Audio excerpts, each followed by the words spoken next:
ಇದು ದುರ್ಗಾದೇವಿಯ ಕತೆ. ತನ್ನ ಗಂಡ ಸತ್ತ ನಂತರ ಮನೆಯ ಎಲ್ಲಾ ಜವಾಬ್ದಾರಿಗಳನ್ನು ತನ್ನ ತಲೆ ಮೇಲೆ ಹೊತ್ತಳು. ದುರ್ಗಾದೇವಿಗೆ 3 ಮಕ್ಕಳಿದ್ದರು, ಓಂ, ಜೈ ಮತ್ತು ಜಗದೀಶ್. ಓಂ ದೊಡ್ಡ ವಿದ್ವಾಂಸನಾಗಿದ್ದ, ಅವನಿಗೆ ವೇದಗಳ ಜ್ಞಾನವಿತ್ತು. ಜೈ ಒಬ್ಬ ವ್ಯಾಪಾರಿಯಾಗಿದ್ದ ಮತ್ತು ಜಗದೀಶ್ ರೈತನಾಗಿದ್ದ. ಅವನು ದುರ್ಗಾದೇವಿಯ ತೋಟದಲ್ಲಿ ಬೆಳೆಗಳನ್ನು ಬೆಳೆಯುತ್ತಿದ್ದ. ಸಮಯದ ಜೊತೆಗೆ ದುರ್ಗಾದೇವಿಯು ತನ್ನ 3 ಜನ ಮಕ್ಕಳಿಗೂ ಮದುವೆ ಮಾಡಿದಳು. ಸೊಸೆಯಂದಿರು ಬಂದ ಮೇಲೆ ಮನೆಯಲ್ಲಿ ಏರುಪೇರುಗಳು ನಡೆಯುತ್ತಲೇ ಇದ್ದವು. ಆದರೆ ದುರ್ಗಾದೇವಿ ಇಂತಹ ಮಾತುಗಳಿಗೆ ಮಹತ್ವವನ್ನು ನೀಡುತ್ತಿರಲಿಲ್ಲ. ಹೀಗೆ ಒಂದು ದಿನ ಈ 3 ಜನರ ಜಗಳ ತುಂಬಾ ಬೆಳೆಯಿತು. ಜಗದೀಶನ ಹೆಂಡತಿ ಜಗದೀಶನೆಡೆಗೆ ಹೋದಳು. ಈ ಮನೇಲಿ ಎಲ್ಲರೂ ತಿಂತಾ ಇರೋದು ನೀವು ಬೆಳೆಸಿದ್ದೇನೆ ತಾನೇ? ಹೌದು. ಅದಕ್ಕೆ ನಿಮ್ಮಮ್ಮನ ಹತ್ರ ನೀವು ನಿಮ್ಮ ಭಾಗನ ಕೇಳಿ. ಎಲ್ಲರೂ ಸ್ವಲ್ಪ ಕಷ್ಟಪಟ್ಟು ನೋಡ್ಲಿ ಬಿಡಿ, ಆಗ ನಿಮ್ಮ ಕಷ್ಟ ಏನು ಅಂತ ಎಲ್ಲರಿಗೂ ಗೊತ್ತಾಗುತ್ತೆ. ಜಗದೀಶನು ತನ್ನ ಹೆಂಡತಿಗೆ ಅರ್ಥೈಸಲು ಪ್ರಯತ್ನ ಪಟ್ಟನು, ಆದರೆ ಅವಳು ಅರ್ಥ ಮಾಡಿಕೊಳ್ಳಲಿಲ್ಲ. ಕೊನೆಗೆ ಜಗದೀಶನು ತನ್ನ ಅಮ್ಮನೆಡೆಗೆ ಹೋದನು. ಅಮ್ಮ, ಈ ದಿನದ ಜಗಳದಿಂದ ಸಾಕಾಗೋಗಿದೆ. ನಾವೆಲ್ಲರೂ ಏನ್ ಹೇಳ್ತೀವಿ ಅಂದ್ರೆ ನೀವು ಆಸ್ತಿನ ಭಾಗ ಮಾಡೋದೇ ಒಳ್ಳೇದು ಅನ್ಸುತ್ತೆ. ಹೌದಮ್ಮ, ಇದೇ ಸರಿ ಅನ್ಸುತ್ತೆ ನನಗೆ. ನನಗೂ ಒಪ್ಪಿಗೆ ಇದೆ. ದುರ್ಗಾದೇವಿಯು ತನ್ನ 3 ಜನ ಮಕ್ಕಳನ್ನು ದಿಟ್ಟಿಸಿ ನೋಡಿದಳು. ಆಮೇಲೆ ಹೇಳಿದಳು, ಸರಿ, ನಿಮ್ಗೆಲ್ಲ ಇದೇ ಬೇಕು ಅನ್ನೋದಾದ್ರೆ ನಾನು ಈ ಮನೇನ ಭಾಗ ಮಾಡ್ತೀನಿ. ಆದ್ರೆ ಅದಕ್ಕೂ ಮುಂಚೆ ನಾವು ಸಂಪೂರ್ಣ ಪರಿವಾರ ಸಮೇತರಾಗಿ ಗಂಗಾಗ್ ಹೋಗಿ ಡುಬ್ಕಿ ಹಾಕಿ ಬರೋಣ. ಆಗ ವಾಪಸ್ ಬಂದ್ಮೇಲೆ ನಿಮ್ಮೆಲ್ಲರಿಗೂ ನಿಮ್ಮ ಪಾಲನ್ನ ಕೊಡ್ತೀನಿ ನಾನು. 3 ಜನ ಅಣ್ಣ ತಮ್ಮಂದಿರು ಒಪ್ಪಿಕೊಂಡರು. ಕೆಲವು ದಿನಗಳ ನಂತರ ಅವರೆಲ್ಲ ತೀರ್ಥಯಾತ್ರೆಗೆ ಹೊರಟರು. ಓಂ ತನ್ನ ದುಡ್ಡಿನ ಚೀಲವನ್ನು ತನ್ನ ತಾಯಿಗೆ ನೀಡಿದ. 2 ದಿನಗಳ ಪ್ರಯಾಣದ ನಂತರ ಅವರು ಒಂದು ದೇವಸ್ಥಾನಕ್ಕೆ ತಲುಪಿದರು. ಎಲ್ಲರೂ ಆ ಭಗವಂತನ ದರ್ಶನ ಮಾಡಿದರು. ತದನಂತರ ಎಲ್ಲರೂ ಗಂಗೆಯಲ್ಲಿ ಮುಳುಗಿ ಸ್ನಾನ ಮಾಡಲು ಹೋದರು. ಹೀಗೆ ದುರ್ಗಾದೇವಿಯು ಮುಳುಗಿ ಎದ್ದಾಗ ಅವಳು ತನ್ನ ಕೈಯಲ್ಲಿದ್ದ ಚೀಲವನ್ನು ಕೈಬಿಟ್ಟಳು. ಹೀಗೆ ಎಲ್ಲರೂ ಮುಳುಗಿದರು ಹಾಗೂ ಗಂಗೆಯ ತೀರದಲ್ಲಿ ಕುಳಿತುಕೊಂಡರು.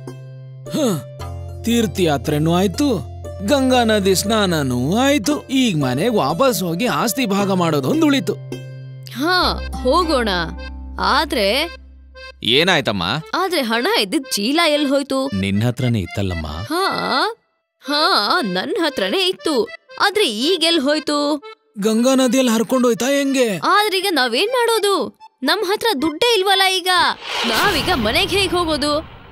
ಚಿಂತೆ ಮಾಡ್ಬೇಡಿ, ನನಗೆ 3 ಜನ ಮಕ್ಕಳಿದ್ದಾರೆ. ಇವ್ರೇನಾದ್ರೂ ಮಾಡೇ ಮಾಡ್ತಾರೆ. ಓಂ, ಜೈ, ಜಗದೀಶ್, ನಾವು ಇಲ್ಲೇ ಕಾಯ್ತಾ ಇರ್ತೀವಿ. ನೀವು ಹೋಗಿ ಸ್ವಲ್ಪ ದುಡ್ಡನ್ನ ತಗೊಂಡ್ ಬನ್ನಿ ಎಲ್ಲಿಂದಾದ್ರೂ. ಆಯ್ತಮ್ಮ. 3 ಜನ ಅಣ್ಣ ತಮ್ಮಂದಿರು 3 ದಿಕ್ಕಿನಲ್ಲಿ ಹೊರಟರು. ಓಂ ಒಂದು ಹಳ್ಳಿಯನ್ನು ತಲುಪಿದನು. ಅಲ್ಲಿ ಒಬ್ಬ ಮನುಷ್ಯ ಅಳುವುದನ್ನು ಕಂಡನು. ಏನಾಯ್ತಣ್ಣ? ನಮ್ ತಂದೆ ಇರೋ ಬರೋ ಆಸ್ತಿನೆಲ್ಲ ನಮ್ 4 ಜನ ಅಣ್ಣ ತಮ್ಮರಲ್ಲಿ ಸಮಾನವಾಗಿ ಹಂಚಿದ್ರು, ಬೆಕ್ಕೊಂದನ್ನ ಬಿಟ್ಟು.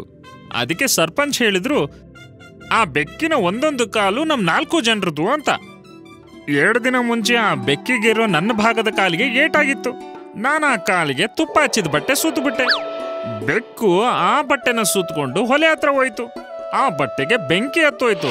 ಆಮೇಲೆ ನೋಡ್ತಿದ್ದಂಗೆ ಆ ಬೆಕ್ಕು ಎಷ್ಟೊಂದು ಮನೆಗಳನ್ನ ಸುಟ್ಬಿಡ್ತು. ನಾನ್ ನೋಡಿದ್ರೆ ಬಡವ, ಅವ್ರಿಗೆಲ್ಲ ಪರಿಹಾರದ ಹಣ ಕೊಡಬೇಕು. ಈಗ ನೀನೇ ಹೇಳು, ನಾನು ಏನ್ ಮಾಡ್ಲಿ? ನಾನ್ ನಿನ್ ಸಮಸ್ಯೆಗೆ ಪರಿಹಾರ ಹುಡುಕೊಟ್ರೆ ನೀನ್ ನನಗೇನ್ ಕೊಡ್ತೀಯಾ? ನನ್ನ ಹತ್ರ 4 ಎತ್ತಿನ ಗಾಡಿಗಳಿದೆ, ಅದ್ರಲ್ಲಿ 2 ನಾನು ನಿನಗೆ ಕೊಟ್ಬಿಡ್ತೀನಿ. ಸರಿ, ಹಾಗಾದ್ರೆ ನೀನ್ ನಿನ್ 3 ಜನರ ತಮ್ಮಂದ್ರನ್ನ ಮತ್ತು ಊರ್ ಜನರನ್ನೆಲ್ಲ ಒಂದ್ ಕಡೆ ಸೇರಿಸು.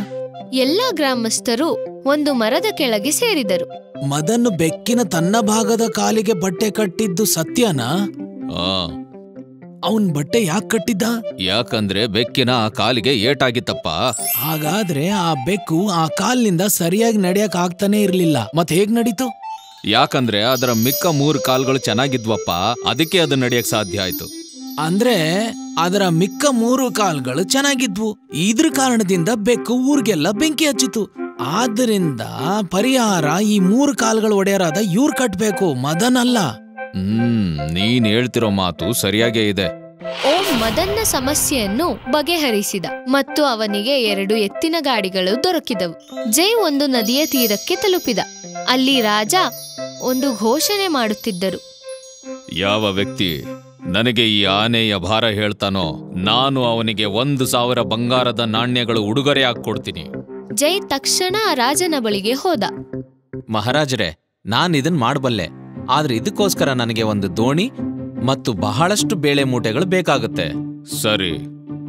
ರಾಜನು ಜೈಗೆ ಒಂದು ದೋಣಿಯನ್ನು ನೀಡಿದ. ಈಗ ಈ ದೋಣಿನ ನದಿಗೆ ಇಳಿಸಿ, ಅದರಲ್ಲಿ ಆನೆನ ಕೂರಿಸಿ. ಸೈನಿಕರು ಆನೆಯನ್ನು ದೋಣಿಯಲ್ಲಿ ಕೂರಿಸಿದರು. ಆಮೇಲೆ ಜೈ ಇಜ್ಜಿಲಿನಿಂದ ಒಂದು ಗುರುತು ಮಾಡಿದ, ದೋಣಿ ನದಿಯಲ್ಲಿ ಮುಳುಗಿರುವವರೆಗೂ. ಈಗ ಆನೆನ ದೋಣಿಯಿಂದ ಆಚೆ ತೆಗಿರಿ. ಈ ದೋಣಿಯಲ್ಲಿ ಬೇಳೆ ಮೂಟೆಗಳನ್ನ ತುಂಬಿಸಿ. ಸೈನಿಕರು ಆನೆಯನ್ನು ಆಚೆ ತೆಗೆದರು ಹಾಗೂ ದೋಣಿಯಲ್ಲಿ ಬೇಳೆಗಳ ಚೀಲವನ್ನು ತುಂಬುತ್ತಾ ಹೋದರು. ಗುರುತಿನ ಮಟ್ಟ ಮುಳುಗುವವರೆಗೂ. ಸಾಕು ಸಾಕು ಸಾಕು, ಈಗಿಲ್ಲಿರೋ ಬೇಳೆ ಮೂಟೆಗಳನ್ನೆಲ್ಲ ತೂಕ ಮಾಡಿ ನೋಡ್ರಿ. ಸೈನಿಕರು ಬೇಳೆಗಳ ತೂಕ ಹಾಕಿದರು. ಮಹಾರಾಜರೇ, 3,000 ಕಿಲೋ. ಹಾಗಾದ್ರೆ ಮಹಾರಾಜರೇ, ಈ ಆನೆಯ ಭಾರ 3,000 ಕಿಲೋ. ತುಂಬಾ ಒಳ್ಳೆ ಕೆಲ್ಸ ಜೈ. ತಗೋ ನಿನ್ನ 1,000 ಬಂಗಾರದ ನಾಣ್ಯ. ಜೈಗೆ 10,000 ಚಿನ್ನದ ನಾಣ್ಯಗಳು ದೊರಕಿದವು. ಜಗದೀಶನು ಒಂದು ತೋಟವನ್ನು ತಲುಪಿದ. ಅಲ್ಲಿ ಸ್ವಲ್ಪ ಜನ ಮಾತನಾಡುತ್ತಿದ್ದರು. ಏನ್ ಸಮಸ್ಯೆ ಇದೆ? ಈ ಗದ್ದೆಯಲ್ಲಿ ನೀರು ಹರಿತ ಹೆಂಗಿದೆ ಅಂದ್ರೆ ಯಾವುದು ಬೆಳೆ ನಿಲ್ಲೋದೇ ಇಲ್ಲ. ಏನ್ ಮಾಡ್ಬೇಕು ಗೊತ್ತಾಗ್ತಿಲ್ಲ. ನಾನೀ ಸಮಸ್ಯೆಗೆ ಪರಿಹಾರ ಕಂಡಿಡಿಬಲ್ಲೆ, ಆದ್ರೆ ನನಗೇನ್ ಸಿಗುತ್ತೆ? ನಾನ್ ನಿನಗೆ 2 ಮೂಟೆ ಅಕ್ಕಿ ಮತ್ತೆ 2 ಮೂಟೆ ಬೇಳೆ ಕೊಡಬಲ್ಲೆ. ಸರಿ, ನನಗೆ ತುಂಬಾ ತೆಂಗಿನಕಾಯಿಗಳ ಸಿಪ್ಪೆಗಳು ಬೇಕಾಗುತ್ತೆ. ಕೊಡೋಣ. ಜಗದೀಶನು ಎಳನೀರಿನ ಚಿಪ್ಪಿನೊಳಗಡೆ ಬೆಳೆಯನ್ನು ನೆಟ್ಟನು ಮತ್ತು ಅವುಗಳನ್ನು ನೆಂದಿರೋ ಮಣ್ಣಿನಲ್ಲಿ ಬಿತ್ತಿದನು.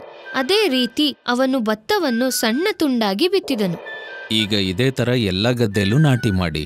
ಜಗದೀಶನಿಗೆ 2 ಚೀಲ ಭತ್ತ ದೊರೆಯಿತು. 3 ಜನ ಅಣ್ಣ ತಮ್ಮಂದಿರು ತನ್ನ ತಾಯಿಯ ಬಳಿಗೆ ಹೊರಟರು. ತಗೋಮ್ಮ 2 ಎತ್ತಿನ ಬಂಡಿ. ಇದು 1,000 ಬಂಗಾರದ ನಾಣ್ಯ ಮತ್ತೆ ಇವು 2 ಮೂಟೆ ಅಕ್ಕಿ ಬೇಳೆ. ನೀವು 3 ಜನ ಸೇರಿ ಬೇರೆ ಬೇರೆ ವ್ಯವಸ್ಥೆ ಮಾಡಿದೀರಾ. ಜಗದೀಶ್, ನಿನಗನ್ಸುತ್ತೆ ನೀನೊಬ್ನೇ ಈ ಮನೇನ ನಡೆಸ್ತಾ ಇದೀಯಾ ಅಂತ. ಆದ್ರೆ ಆತರ ಅಲ್ಲ ನೋಡು. ಓಂ ಗಾಡಿ ತಗೊಂಡ್ ಬಂದ, ಜೈ ಚಿನ್ನದ ನಾಣ್ಯಗಳನ್ನ, ಮತ್ತೆ ನೀನು ಧಾನ್ಯವನ್ನ. ನನಗೆ ಅರ್ಥ ಆಯ್ತಮ್ಮ. ಈಗ ಹೇಳಿ, ನೀವು ಬೇರೆ ಬೇರೆ ಆಗ್ತೀರಾ ಅಂತ? ಇಲ್ಲ ಅಮ್ಮ, ನಮ್ಗೆ ಅರ್ಥ ಆಗೋಯ್ತು. ನಾವು ಬೇರೆ ಬೇರೆನೆ, ಆದ್ರ ಜೊತೆಲಿದ್ರೇನೆ ಸಂಪೂರ್ಣ ಅಂತ. ಒಳ್ಳೇದಾಯ್ತು. ಹೀಗೆ ದುರ್ಗಾದೇವಿಯು ಆಸ್ತಿ ಭಾಗ ಮಾಡುವುದನ್ನು ತಡೆದಳು. ಹೀಗೆ 3 ಜನಕ್ಕೂ ಅವರ ಮೌಲ್ಯವನ್ನು ತಿಳಿಸಿದಳು. ಹೀಗೆ ಮಕ್ಕಳೇ, ಈ ಕತೆ ನಮಗೇನನ್ನು ತಿಳಿಸುತ್ತೆಂದರೆ ನಾವು ಯಾವಾಗಲೂ ಎಲ್ಲರ ಜೊತೆ ಪ್ರೀತಿಯಿಂದ ಬದುಕಬೇಕು.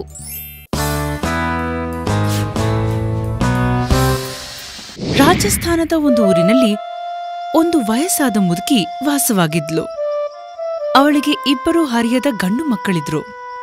ಆ ವಯಸ್ಸಾದ ಹೆಂಗಸಿನ ಆರೋಗ್ಯ ಹದಗೆಟ್ಟಿತ್ತು. ಆದ್ರೂ ಅವಳು ಮನೆಯಲ್ಲಿ ಬಟ್ಟೆಗಳನ್ನ ಹೊಲ್ದು ತನ್ನ ಸಂಸಾರನ ನಿಭಾಯಿಸ್ಕೊಂಡು ಹೋಗ್ತಾ ಇದ್ಲು. ಅವಳ 2 ಗಂಡು ಮಕ್ಕಳು ಕೆಲ್ಸ ಹುಡ್ಕೊಂಡು ದೂರ ದೂರ ಪ್ರಯಾಣನ ಮಾಡ್ತಾ ಇದ್ರು. ಆದ್ರೂ ಅವ್ರಿಗೆ ಎಲ್ಲೂ ಕೂಡ ಕೆಲ್ಸಾನೇ ಸಿಗ್ತಾ ಇರ್ಲಿಲ್ಲ. ಒಂದಿನ ಆ ಮುದಿ ಹೆಂಗಸಿನ ಆರೋಗ್ಯ ತುಂಬಾನೇ ಹದಗೆಟ್ಟಿತು. ಆಮೇಲೆ ಆಕೆ ಹಾಸಿಗೆ ಹಿಡಿದ್ಲು.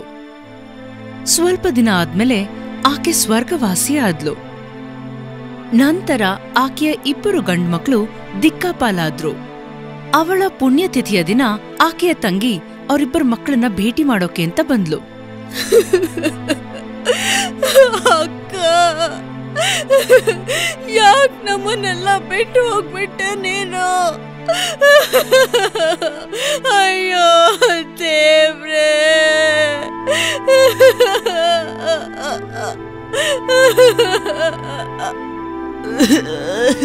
ಚಿಕ್ಕಮ್ಮ, ಅಮ್ಮ ಬೇಕು ಅಮ್ಮ. ಸ್ವಲ್ಪ ಸಮಯದ ನಂತರ ಆಕೆಯ ತಂಗಿಗೆ ಅಕ್ಕ ಹೇಳಿದ ಒಂದು ಮಾತು ಜ್ಞಾಪಕಕ್ಕೆ ಬಂತು. ಆಕೆ ತನ್ನ ಚೀಲದಿಂದ 2 ಬಾಕ್ಸ್ನ ತೆಗೆದುಕೊಂಡ್ಲು. ಇಬ್ಬರಿಗೂ ಒಂದೊಂದು ಬಾಕ್ಸ್ನ ಕೊಟ್ಲು. ಈ ಡಬ್ಬ ನನಗೆ ನಿಮ್ಮಮ್ಮ ಕೊಟ್ಟಿತ್ತು. ಮತ್ತೆ ಹೇಳಿದ್ಲು ಇದನ್ನ ನಿಮಗೆ ಅವಳು ಸತ್ತ ಮೇಲೆ ಕೊಡ್ಬೇಕು ಅಂತ. ಇದ್ರಲ್ಲಿ ಏನಿದೆ ಅಂತ ಗೊತ್ತಿಲ್ಲ, ಆದ್ರೆ ಅಕ್ಕ ಹೇಳೋಗಿದ್ದಿಷ್ಟೇ, ಇದನ್ನ ಒಂಟಿಯಾಗಿ ತೆಗಿಬಾರ್ದು ಅಂತ. ಸರಿ ಚಿಕ್ಕಮ್ಮ. ಈಗ ನಾನು ಹೊರಡ್ತೀನಿ. ಮನೇಲಿ ಮಕ್ಕಳ ಜೊತೆ ಯಾರೂ ಇಲ್ಲ, ಮತ್ತೆ ಅವ್ರ ಅಪ್ಪ ಕೂಡ ಕೆಲ್ಸದ ಮೇಲೆ ಹೊರಗಡೆ ಹೋಗಿದ್ದಾರೆ. ಈಗ ನಾನು ಹೋಗ್ಬೇಕು. ಆದ್ರೆ ನೀವಿಬ್ರು ಯೋಚನೆ ಮಾಡ್ಬೇಡಿ, ನಾನು ಅವಾಗವಾಗ ಬರ್ತಾ ಇರ್ತೀನಿ. ನಿಮ್ಮಮ್ಮ ಸತ್ತ ಮೇಲೆ ನಿಮ್ಮಿಬ್ಬರನ್ನ ನಾನೇ ನೋಡ್ಕೊಳ್ಬೇಕಲ್ವಾ ಅಕ್ಕ?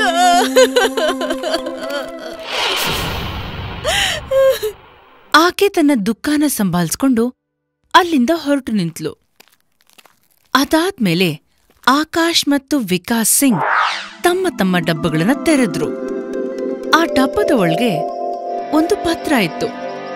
ಆ ಪತ್ರದಲ್ಲಿ ಈ ರೀತಿ ಬರೆದಿತ್ತು: ಒಂದು ಜಾದುವಿನ ಮುತ್ತನ್ನ ತಗೊಂಡು ಉತ್ತರದ ದಿಕ್ಕಿನ ಕಡೆ ಪಯಣಿಸು, ಆಗ ನಿನಗೆ ಅಲ್ಲಿ ನಿನ್ನ ಜೀವನ ಪ್ರಾಪ್ತಿಯಾಗುತ್ತೆ ಅಂತ ಬರ್ದಿತ್ತು. ಒಂದು ವೇಳೆ ಆ ಜಾದುವಿನ ಮುತ್ತು ಕೈ ಜಾರಿ ಕೆಳಗ್ಬಿದ್ರೆ ಆ ಜಮೀನು ನಿಂದಾಗುತ್ತೆ ಅಂತ ಕೂಡ ಬರ್ದಿತ್ತು. ಕಷ್ಟಪಡು ಮತ್ತೆ ಜೀವನನ ಸುಖಮಯವಾಗಿ ಸಾಗಿಸು. ನಿನ್ನ ಪ್ರೀತಿಯ ತಾಯಿ. ಅಣ್ಣ, ಇದೇನಿದು?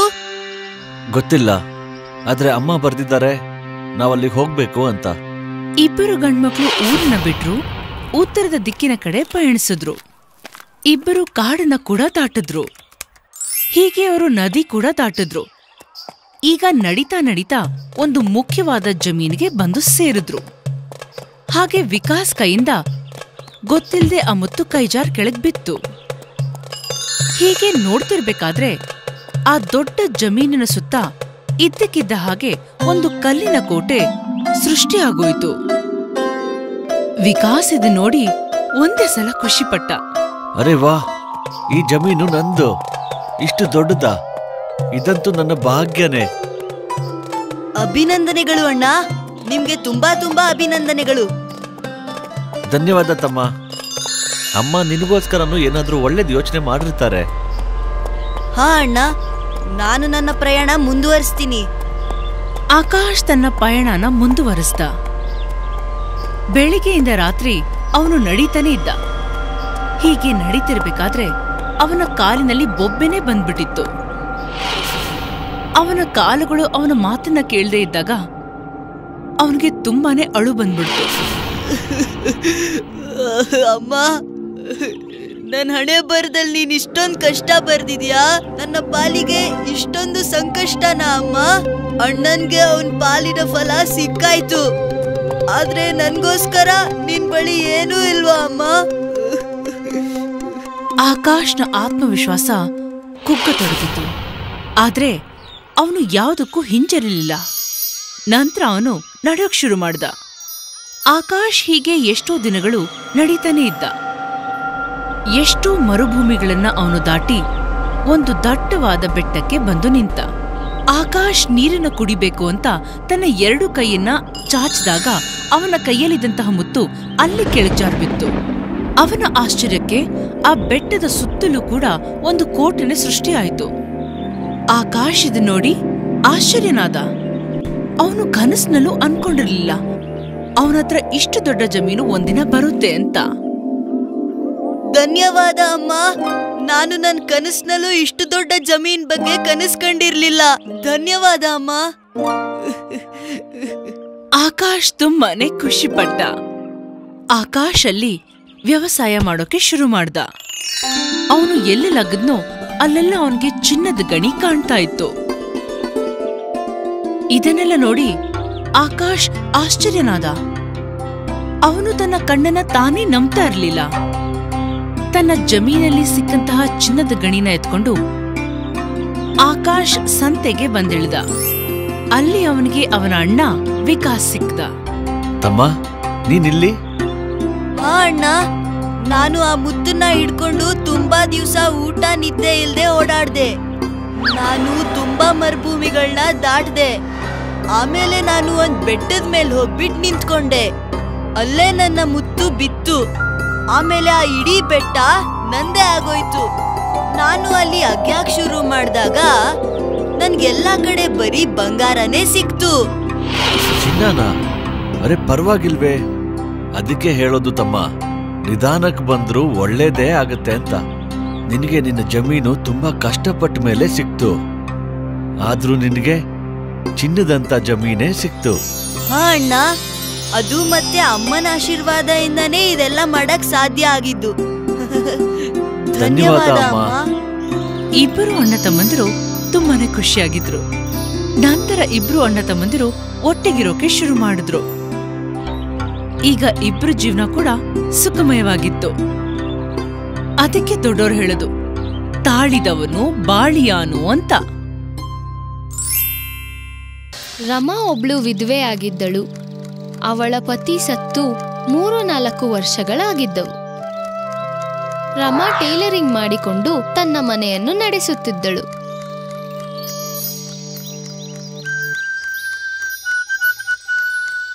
ಅಕ್ಕ, ಇದು ನನ್ನ ಇಷ್ಟವಾದ ಬಣ್ಣದ ಬಟ್ಟೆ. ಇದನ್ನ ಚೆನ್ನಾಗಿ ಹೊಲಿರಿ, ಆಯ್ತಾ? ಹಾ, ಆಯ್ತು ಮೀನಾ, ನೀನ್ ಹೇಳಿದ ಹಾಗೆ ಹೊಲಿತೀನಿ. ಆದ್ರೆ ಹೊಲಿಗೆಗೆ 200 ರೂಪಾಯಿ ಆಗತ್ತೆ. ಅಯ್ಯೋ ದೇವ್ರೆ, 200 ರೂಪಾಯಾ? ಇದು ತುಂಬಾನೇ ಜಾಸ್ತಿ ಆಯ್ತಲ್ಲ ಅಕ್ಕ. ನೀವೊಂದ್ ಕೆಲ್ಸ ಮಾಡಿ, 150 ರೂಪಾಯಿ ತಗೊಳ್ಳಿ. ಆಯ್ತು.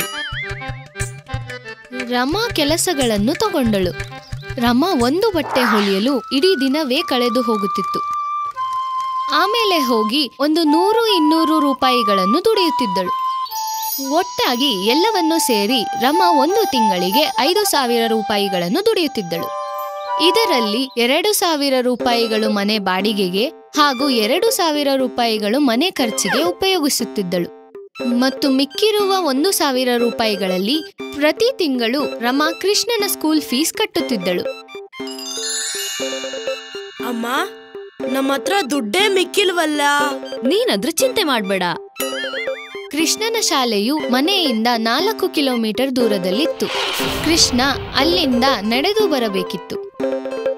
ಕೃಷ್ಣ ಬೆಳಿಗ್ಗೆ 7 ಗಂಟೆಗೆ ಮನೆಯಿಂದ ಆಚೆ ಹೊರಡುತ್ತಿದ್ದ.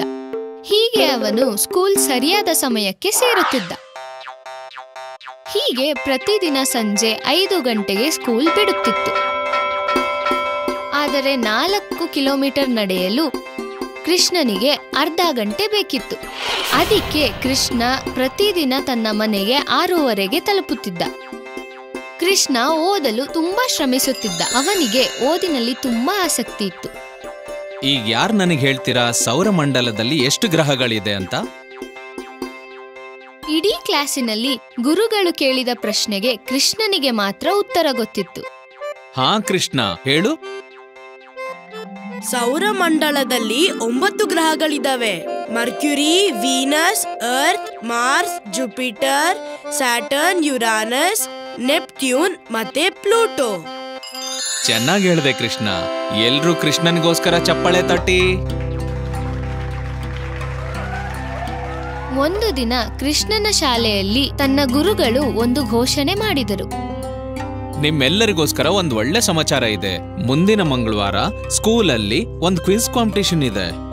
ಮತ್ತೆ ಈ ಕ್ವಿಜ್ ಕಾಂಪಿಟಿಷನ್ ಅಲ್ಲಿ ಯಾರು ಗೆಲ್ತಾರೋ ಅವರಿಗೆ ಒಂದು ಹೊಸ ಫಳಫಳಿಸುವ ಸೈಕಲ್ ಸಿಗುತ್ತೆ. ಸೈಕಲಿನ ವಿಷಯ ಕೇಳಿ ಕೃಷ್ಣನ ಕಣ್ಣಿನಲ್ಲಿ ಒಂದು ಹೊಳಪು ತುಂಬಿತು. ಇವತ್ತು ಕೃಷ್ಣ ಮನೆಗೆ ತೆರಳಿ ಎಂದಿನಂತೆ ತನ್ನ ಪುಸ್ತಕಗಳನ್ನು ತೆರೆದು ಓದಲು ಕುಳಿತುಕೊಂಡ.